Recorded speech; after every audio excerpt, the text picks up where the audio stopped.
What does it feel like to be a 34-year-old woman with no husband, no children, and no one who loves her? That's what my father said, standing with a glass of bourbon in hand right in the middle of our family's anniversary dinner. Laughter rippled across the table. My brothers smirked. Even my mother looked away. I didn't flinch.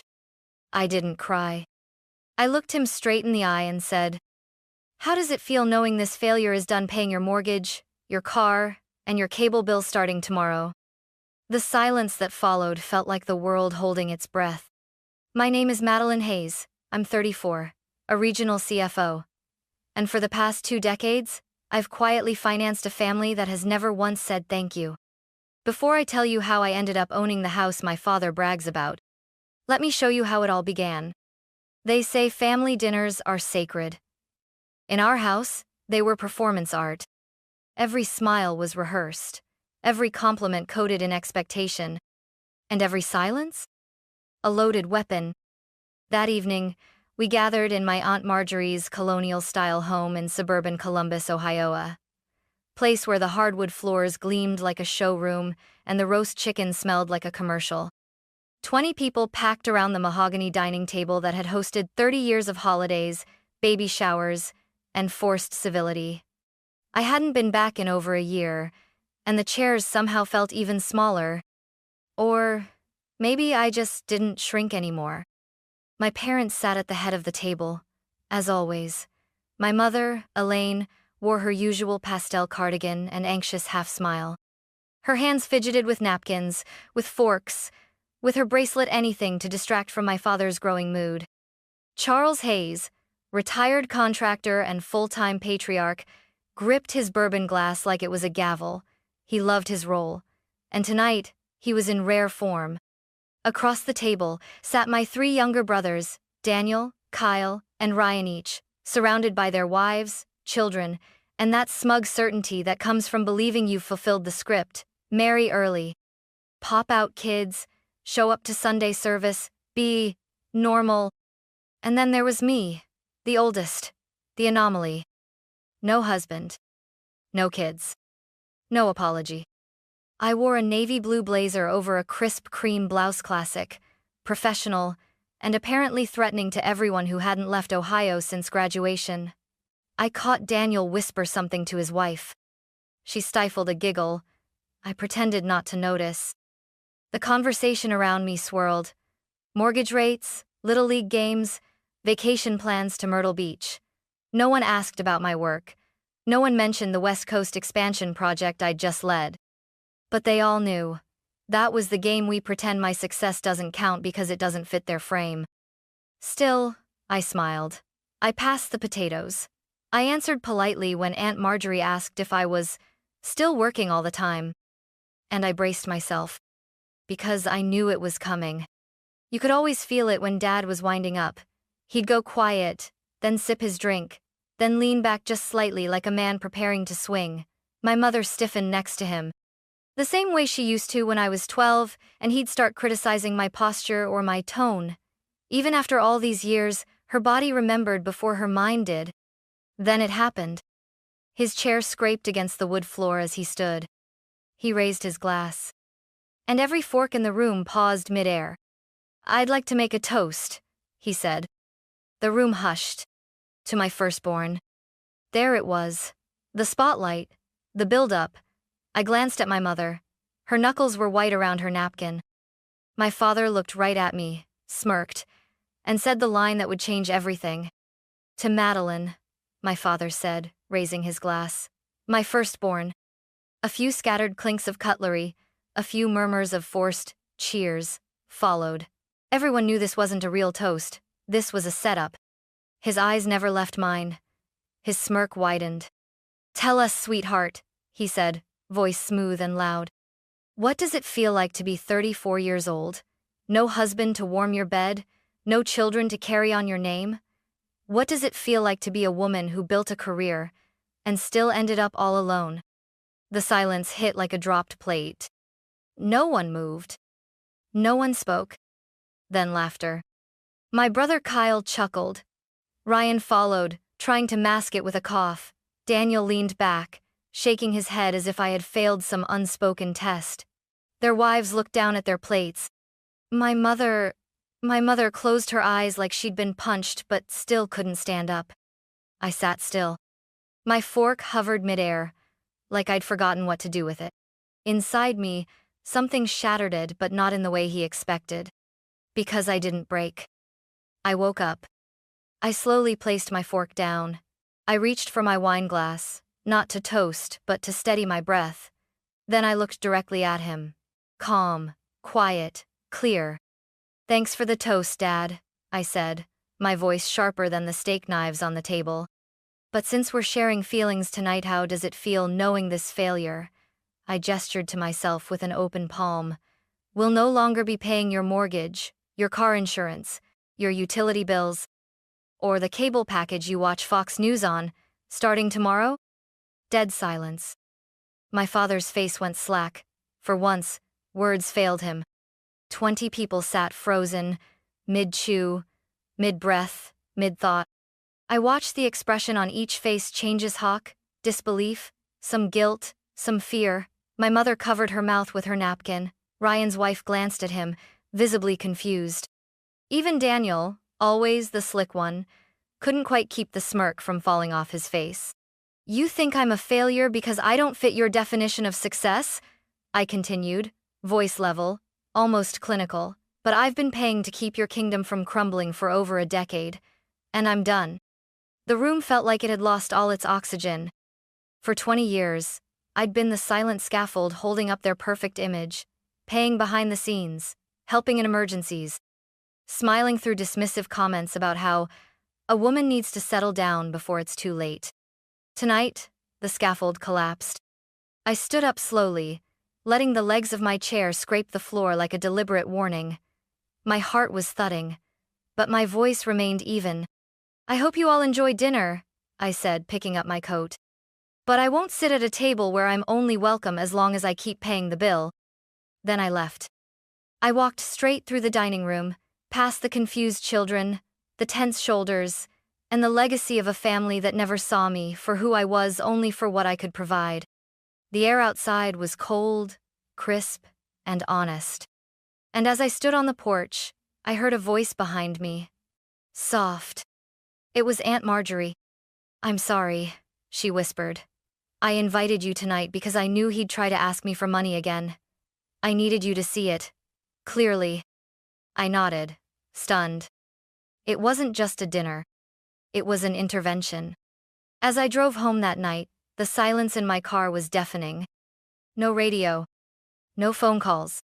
Just the steady rhythm of my tires on the road, and the flood of memories that refused to be silenced any longer. It started with a roof. I was 15. There was a leak above the hallway near the laundry room. My mom had been on the phone, whispering to a roofing company, voice trembling as she asked if they could do partial repairs. I knew they couldn't afford it.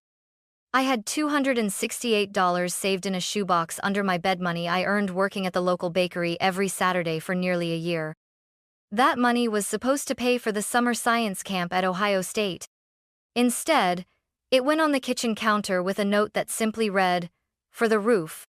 They never asked where it came from. They just used it. Science camp came and went without me. Then college. My acceptance to Northwestern came with a scholarship, but not enough to cover room and board. My father refused to co-sign a student loan, said he didn't believe in girls taking on debt they'd never repay. I quietly accepted a full ride from Ohio University instead, and took on 3 campus jobs to stay afloat. No one congratulated me. They just asked if I could still come home on weekends to help with Kyle's college applications. I was 24 when Daniel lost his job. His wife was 6 months pregnant. They were about to default on their rent. I drained my emergency savings to cover 3 months for them and bought them a used crib from Craigslist. I didn't tell anyone. They posted a picture of it on Facebook, thanking God's timing. God had nothing to do with it. At 27, my father needed a new truck for his construction side jobs. His credit was too damaged to lease. Guess whose name went on the paperwork? Mine. At 29, my mom was diagnosed with a minor heart condition. She didn't have full coverage for her prescriptions. I signed her up for my employer-sponsored family plan. She never acknowledged it. But when I once declined Sunday dinner because I was working late, she told everyone I was too selfish to even show up for family anymore. And at 32, when Kyle's wife wanted to take the kids to Disney World but couldn't afford it, I received a phone call that started with, "Maddie, you're always so responsible. Do you think you could help us just this once?" I paid for 5 round-trip tickets, a hotel suite, and 2-day park passes. They never sent a thank you. But they posted daily Instagram stories and tagged every ride, every character, every smile.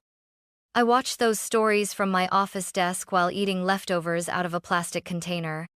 Every time I got close to doing something for myself, saving for a condo, booking a vacation, upgrading my car, something came up.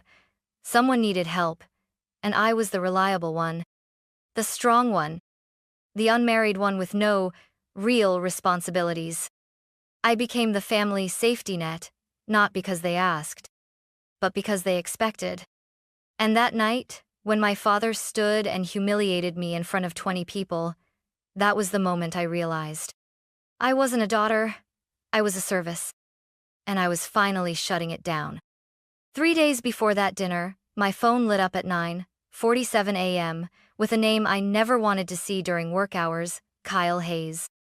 I stared at the screen for a moment. Calls from Kyle were never casual. Never just to check in or say hi. They were needs wrapped in charm requests disguised as catching up. I hesitated, then answered. "Hey Kyle, I've only got a few minutes. I'm heading into a budget review." "Hey Maddie," he said with that practiced enthusiasm he always used when he wanted something. "I'll be quick, I promise. Just, wow, I've been meaning to call you for a while. How's work? Still doing all that number magic?" I didn't respond to the flattery. I cut straight to it. "What do you need?" There was a pause, then a breath, then the ask. "So, you know that subscription box business Kendra and I started? The one for artisan pet products?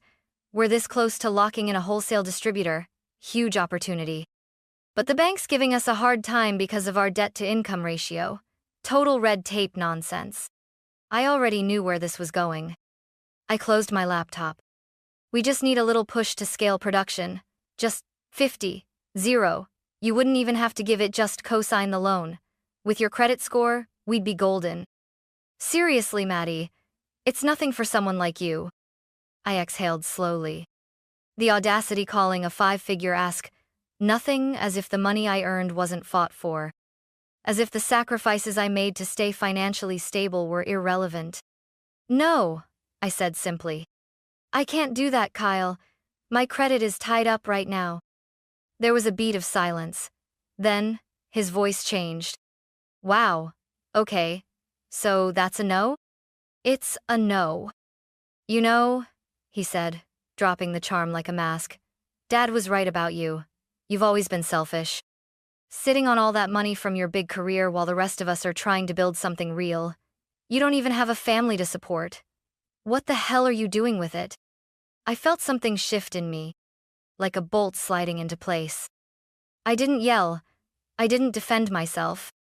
I just said, "Goodbye, Kyle," and hung up. But the call didn't end there. It echoed. All day, his words followed me like a bad smell. Selfish. No family. What are you doing with it? I looked around my apartment.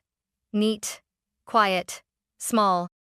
I looked at my calendar, back-to-back meetings, deadlines, client calls.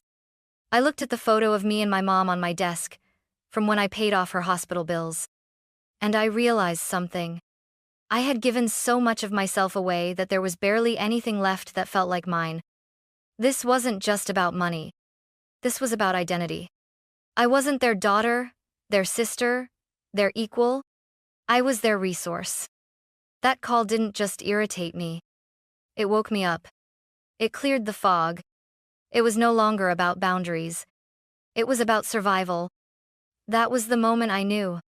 I wasn't going to fund another dream, cover another mistake, or accept another insult. The bank was closed. And the woman they thought they could always depend on was done being dependable. The silence, after my final words, stretched like a held breath. I didn't move. I didn't raise my voice.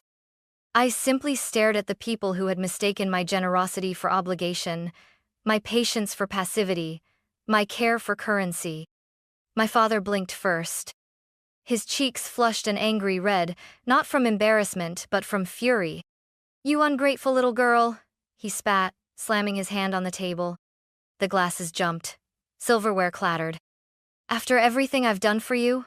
After all the years I put food on your plate, a roof over your head, this is how you repay me? In front of the family?" A bitter laugh escaped me before I could stop it. "You call this repayment?" I said, rising to my feet. "You raised me on guilt and silence, and when I started paying your bills, you didn't even notice because you believed it was your right." His mouth opened, but I didn't let him speak. "I've covered your mortgage for 8 years, Dad. I paid off the property taxes when you nearly lost the house in 2017. I refinanced your car loan under my name when your credit tanked. And I did it quietly. Out of love. Out of duty. But not anymore." I turned to my brothers, whose faces were quickly morphing from shock to defense. "Kyle," I said, "you called me 3 days ago to co-sign a 50-0 loan for a business idea involving dog treats and glitter bows. When I said no, you called me selfish. That's your version of family?" His mouth dropped open, but he said nothing. "Daniel," I continued, "remember when you lost your job and I covered your rent for 3 months? Those Disney World tickets you never thanked me for? You once told people it was a sponsor giveaway. That sponsor was me." No one spoke. Only my mother's quiet, stifled sobs filled the space. "You want to talk about disrespect?" I said, looking back at my father. "You humiliated me in front of everyone tonight, called me a failure. You think your words hurt me?" They freed me. I reached into my purse and pulled out a single silver key. My hands didn't shake. My voice didn't falter. "This is the spare key to your house," I said, placing it gently on my dinner plate with a soft clink. "The house I've been keeping afloat for almost a decade. You can give it back to the bank now." Gasps. Actual gasps around the table. "Madeline," my mother finally choked out, "please, don't do this. Not here." I looked at her, and for the first time in my life, I spoke with unflinching truth. "Mom, it's already done. I've just been too afraid to say it, but I'm not afraid anymore." I picked up my coat, slung it over my shoulder, and looked around the table one last time. Not for approval. Not for guilt. Just to see them, truly see them as they were. People who had taken, assumed, dismissed, and forgotten. And now they would remember. I'm not your safety net. I'm not your punching bag. And I'm not your shame. With that, I turned and walked toward the door. Each step was a release, a shedding, a quiet revolution. And then, just before I stepped out into the night, someone followed. A hand touched my elbow. I turned.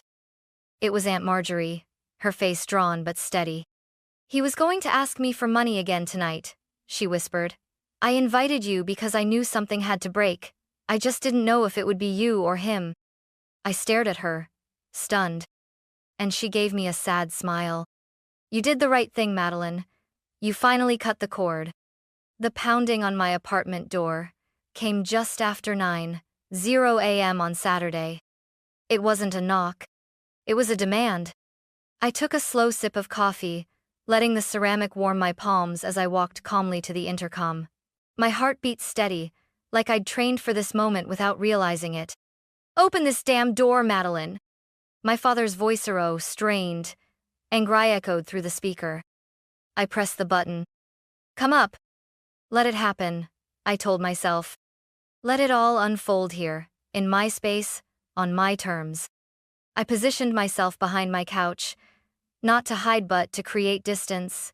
In the center of my coffee table sat a manila folder, thick, heavy, waiting. The door rattled again. I opened it. My father pushed past me, rage radiating from his body like steam. Kyle trailed behind him, pale and twitchy, the swagger from the dinner table completely gone. "So this is where the princess lives now?" my father growled, spinning on his heel. "You think just because you make a little money, you can disrespect your family? Embarrass me? Your mother's in tears." I shut the door quietly behind them. "You want to talk about respect?" I said. "Let's." He stepped forward, pointing a finger at me. "You're going to call every company you cut off restart those payments. You're going to fix this, Madeline. You don't get to pull stunts and walk away." I didn't move. I didn't blink. I just nodded toward the coffee table. "Before you keep shouting, Dad, maybe take a look at that folder." He glanced down, suspicious. Kyle moved closer. "What is this?" my father snapped. "Open it," I said evenly. With a huff, he yanked the folder open and stopped. Inside were 3 documents, legal, notarized, pristine.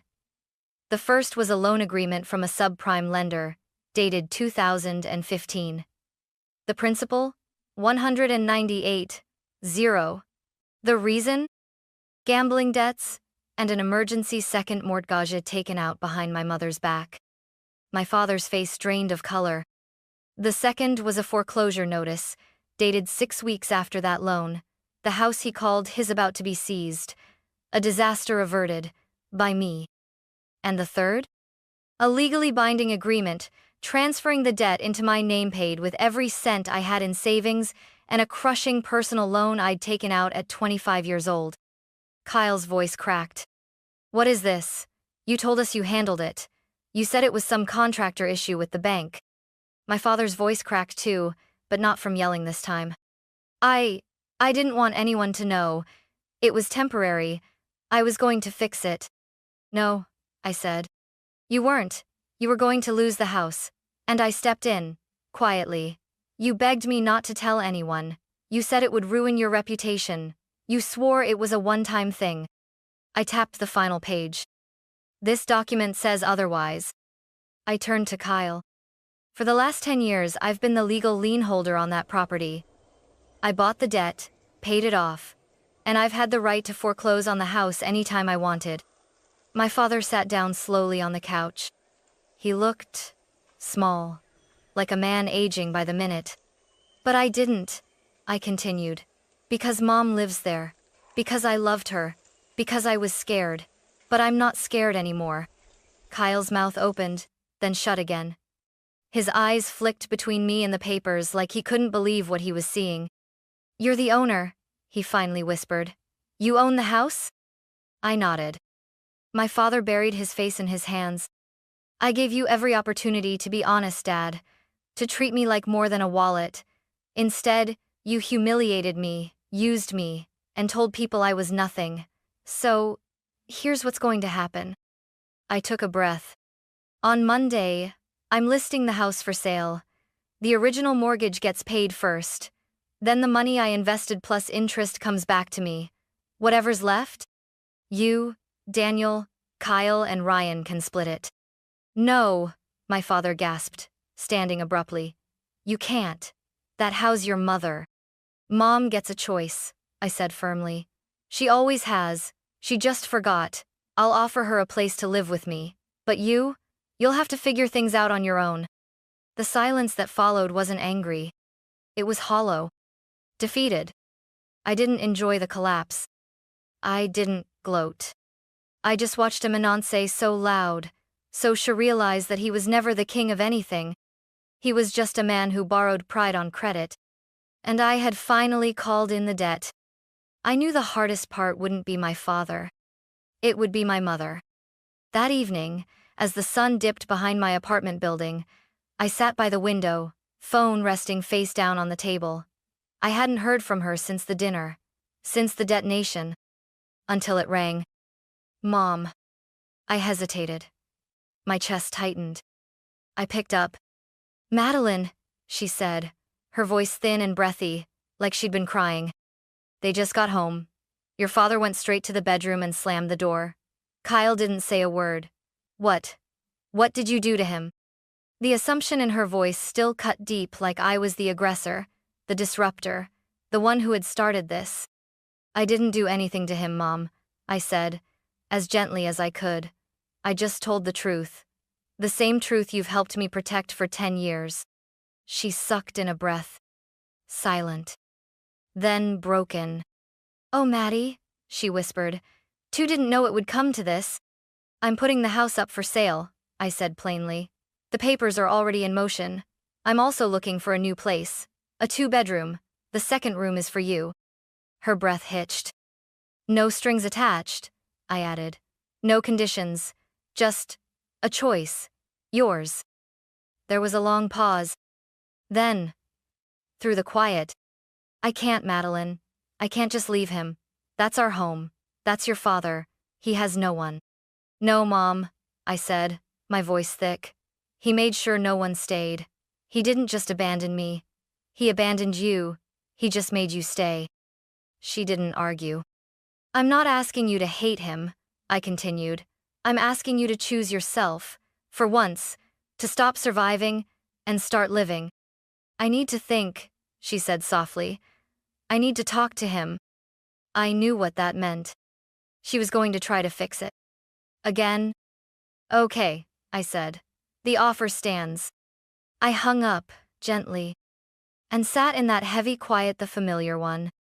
The one where you brace for disappointment from the people you love most. She didn't call the next day, or the day after. I started searching for 1-bedroom apartments, told myself I was fine with her staying, that she'd never leave, that I could live with that. Until Monday night. She called again. Her voice wasn't the same. It was cold, steady, brittle like porcelain. I talked to him, she said. I told him what you said, that he needed to apologize, to admit what he did, that we were losing everything. I said nothing, just waited. He turned on me, she continued, her voice trembling, said it was all my fault, that I'd raised a selfish, disrespectful daughter, that I'd poisoned you with softness. My jaw clenched. He said if I had been stronger, he wouldn't have had to lie, wouldn't have lost the house, wouldn't have failed. Her words cracked, then steadied again. There's nothing left to fix, is there? I exhaled, quiet and full of grief. No, Mom, I said softly. There hasn't been, for a long time. Another pause. Then, when can we start looking at apartments? I closed my eyes. Let the tears come. But not out of sadness. Out of relief. Tomorrow, I said. We can start tomorrow. For the first time in my life, my mother had chosen me. Nosha had chosen herself. 8 months later, I stood on the balcony of our new apartment, 17 floors above a city that finally felt like mine. The air was cool and clean. Autumn had painted the skyline in gold and crimson. For the first time in my adult life, I was breathing my own air. Behind me, the faint sound of humming drifted from the kitchen. It was my mother. She hummed when she was calm, when her hands were busy. I hadn't heard that sound since I was a child. The apartment wasn't extravagant, just 2 bedrooms, lots of sunlight, and shelves filled with imperfect pottery pieces she had started making in her new class. Each uneven bowl, each misshapen mug, a quiet declaration of freedom. We didn't talk about the past much. Not because we avoided it, but because we didn't need to. We'd both survived something. And now, we were learning to live. Some mornings, we cooked together in silence. Some afternoons, she read on the balcony while I worked. Some evenings, she'd pull out old photo boxes and we'd sit cross-legged on the rug, holding memories up to the light and deciding which ones were worth keeping. There was a picture of me at age 10, holding a trophy fish at the lake. I remember this, she said one night, smiling. Your dad told everyone at the barbecue that he taught you how to fish that day. I looked at the photo, then back at her. It was Uncle Ray, I said quietly. Dad wasn't even there. He was sleeping off a hangover in the truck.